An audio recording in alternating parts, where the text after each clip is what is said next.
Thank you, everyone, for coming. Today we're going to be talking about oil refineries. Well, actually, to start, I want you to think of the word resiliency. And what organizations come to mind when you think of the word resiliency or resilient? Go ahead, shout them out. Airlines. Google. Anything else? Microsoft. Right. These are all great examples. But for me, when I think of resiliency, I think of Waffle House. Claps for Waffle House.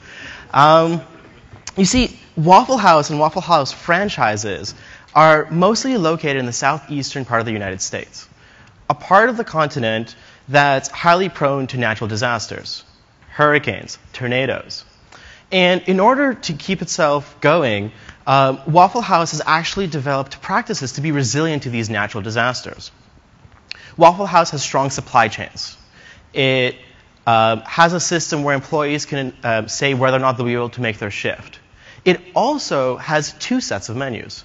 It's got one full menu that has all the options that you could possibly want, and then it's got a second scope down menu. This menu needs less ingredients, needs less equipment to run, and needs less power to make. So if it doesn't have everything it needs, Waffle House can still serve you. Waffle House is actually so resilient as an organization that FEMA has given it a whole index named after it. It's called the Waffle House Index. I didn't make this up. It's a thing. So green, Waffle House is serving its full menu. There's either no storm or it's really not that bad of a storm. Yellow, Waffle House is serving its scope down menu. It's a pretty bad storm, but we can sort of make it. And then red, Waffle House is closed. It's a really bad storm. So you might be thinking, how does Waffle House relate to oil refineries? The thing is when I learned about Waffle House and the Waffle House Index, I sort of realized that there's all these other industries out there, outside of tech, that care about resiliency. They care about reliability. They care about making sure they can handle incidents. And they actually have a lot of lessons that we can learn from them. Think of an oil refinery. Picture it in your head. What you're picturing is a large, complex system that's difficult for any one person to understand fully end to end. Runaway failures can lead to catastrophic failures. And it's a multi-trillion-dollar industry. It's also responsible for a lot of the things that we use in our everyday lives. Plastics, cars, electronic devices. And when I'm thinking about oil refineries, we're also going to be diving into what chemical processing plants do. So one big thing about chemical processing plants and oil refineries is they're constantly designing for failure.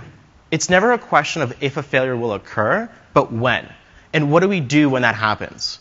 You almost want to always have this sort of worst case thinking about what can happen. An example is the Dow Chemical Company only stores combustible materials in open structures.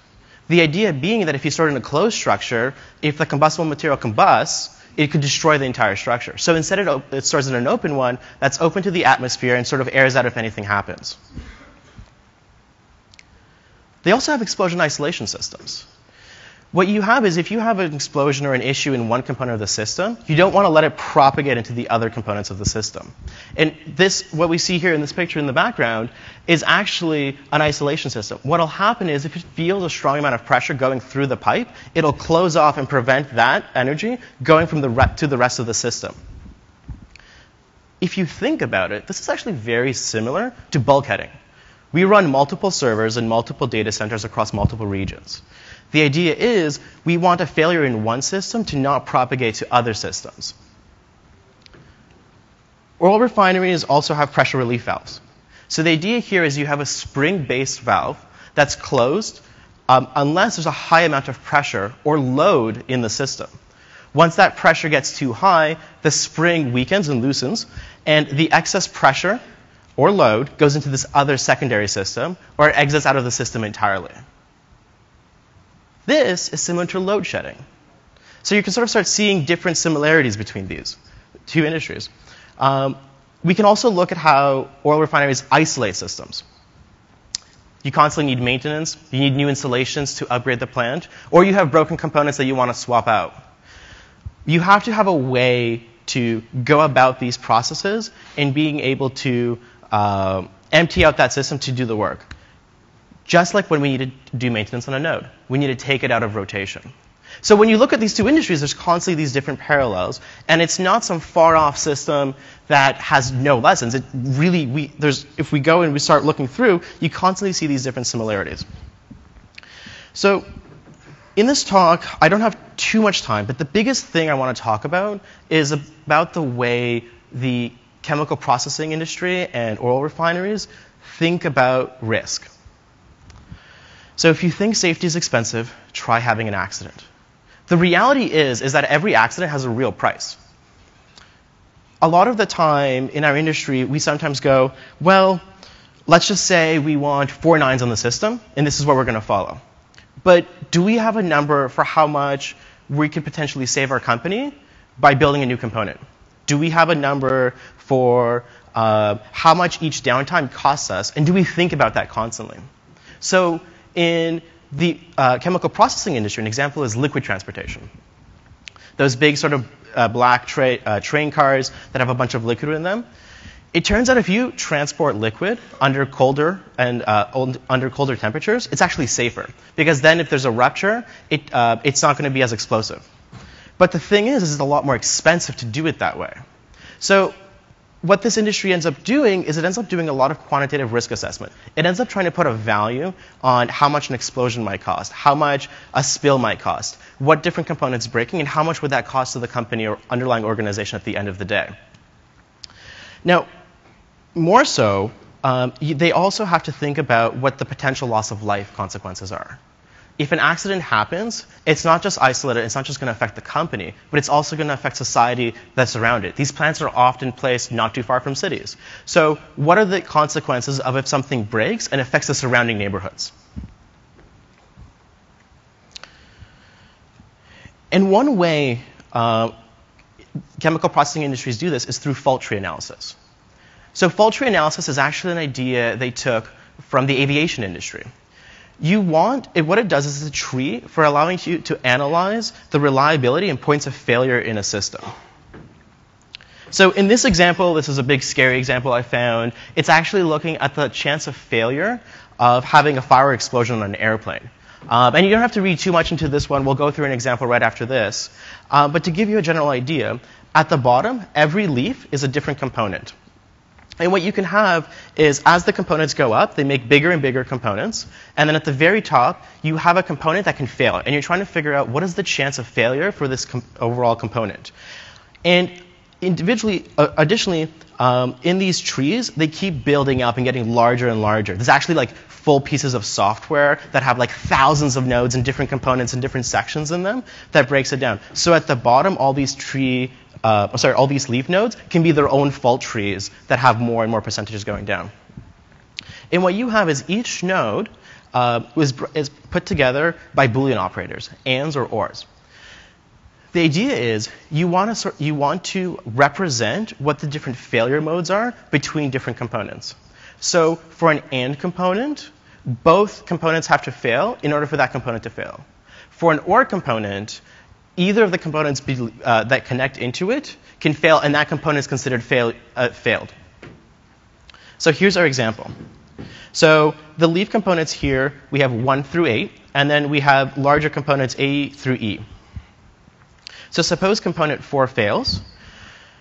C is an AND operator. It needs all 3 components underneath to fail. So the component is still operational, and the system functions as expected. When 5 fails, again, it's an AND operator, so component C works as expected. The system is functioning. Now let's look at component E. Let's have both 7 and 8 fail for us. Well, E is an AND operator, so we have with 7 and 8 failed, E has failed as well. D is an OR operator, so if either 6 or E have failed, D is considered failed as well. Once D goes, A goes as well. So we can sort of see which components have a higher priority. Now, in practice, what we'll end up doing is we'll end up actually attaching percentages and risk chances of individual components failing. So let's add a chance of 2% failure for all components 1 through 8. So here we've added failure chances. And let's start doing the math on figuring out what the chance is of each individual component going up the tree and of it failing. So for component B, we add the 2 chances of failure. For component C, we multiply all 3 of them. For D, we look at what the chance of failure is for component E and of its individual component below. And then for A, we do the same, and we add the 3 components together. So now that we have sort of all the different relations between them, we can start going through and calculating what the chance of failure is between the different components. So B has a 4% chance of failure, C has a 0.0008 chance of failure, E has a 0.04 chance of failure, and then upwards and onwards. So at the end of the day, that means that like component A has a 6% chance of failure. So what happens if we change the relationship between some of these components? What if we change the D into an AND operator? And how does that affect the chance of failure for the overall system? So we change D to an AND operator. Now, what that means for us is that means we need to multiply the chance of failure of E and its individual component. So this brings it down, D, to actually only have a chance of failure of 0.0008%. And you sort of see this drastic change. And as we go up to A, that brings it down to about 4% chance of failure. The idea is that by having a fault tree analysis, you can actually go through and map and plot out different parts of your architecture and really visualize and put real numbers to the different chances of failure. The idea here is not to have not people to go into it and be like, this is only 2% chance of failure, it could have never failed, but to give you a real sort of visceral understanding of how the system works. You can go and talk about the different numbers and so on. So can I get a show of hands? Who here has dealt with a non-responsive server? Okay, keep your hands up. Who here has dealt with Nginx issues? And who here has dealt with Docker randomly not doing what you asked it to do? Everyone's hands should be up. Everyone's hands, come on. So we all have experiences we can learn from, or others can learn from in what we've done. But do we share those experiences effectively? In the chemical industry, chemical engineers actually had to learn this lesson the hard way. In 1984, in Bhopal, India, the Bhopal disaster happened. After a series of events, an explosion occurred in a pesticide factory that later led to a gas leak, a toxic gas leak. And by the end of the disaster, over 500,000 people were affected, and over 2,000 people had died. And the chemical industry had to sort of really go and do some self-assessing and trying to understand, why did this happen, and how can we make sure it never happens again? How can we learn the lessons we learned from this disaster and past disasters and make sure everybody can take them into account? So in 1985, they established the Center for Chemical Process Safety. The idea being is now you have an association where chemical engineers can go, they can share their own findings, they can analyze incidents, and then they can talk about and share best practices throughout the industry. So they're trying to raise up the safety reliability of the entire industry, independent of individual organizations. In 1998, the US government saw how successful the NTSB was in having independent regulatory body investigate disasters that are going on, and established the US Chemical Safety and Hazard Investigation Board. The idea being is that every major incident that has to do with chemical processing or oil refineries now gets investigated. The findings get published, and any results get distributed throughout the entire industry. The most interesting part about the CSB is when they deem that an incident is worthy enough to sort of try to share it as far and wide as possible, they'll actually go out and animate videos sharing the different lessons and events that occurred throughout. And if you go online onto their YouTube channel, they have hundreds of these videos. Here's a 30-second clip from one of them. The residue treater violently ruptured. The vessel careened into the production unit, ripping out piping, electrical conduit, and a large structural column. More than 2,200 gallons of flammable and toxic material sprayed in all directions. A massive fire erupted. Other debris struck a protective steel mesh surrounding the storage tank, which contained 13,700 pounds of methyl isocyanate. Now, I'm sure most everyone here, almost everyone, has postmortems and has meetings where they talk about the incidents. But can you say that you put enough effort into your postmortems that you then go and animate videos about it?